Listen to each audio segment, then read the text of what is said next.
मध्यवर्ती ठिकाण असलेल्या गंजमाळ झोपडपट्टीमध्ये सकाळी अचानक आग लागल्याने एकच धावपळ झाली आहे। या आगीत संपूर्ण झोपडपट्टी जळून खाक झाली। शेजारीच वाळलेल्या गवताचे मार्केट असल्याने आगीने लागलीच रौद्ररूप धारण केले।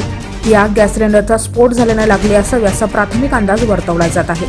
सकाळच्या सुमारास अचानक आगीचे मोठे धूर येताना दिसले। काही नागरिकांच्या लक्षात आल्यानंतर ही आग भद्रकाली पोलीस ठाण्याशेजारील गंजमाळ झोपडपट्टीमध्ये लागली असल्याचे समजताच शहरातील सर्व भागाच्या अग्निशामक दलाच्या गाड्या घटनास्थळी गेल्या आहेत।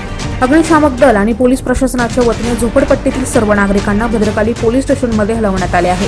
त्याचबरोबर झोपडपट्टीतल्या इतर घरातील गॅस सिलेंडर पोलीस स्टेशनमध्ये सुखरूप आणण्यात आले आहे।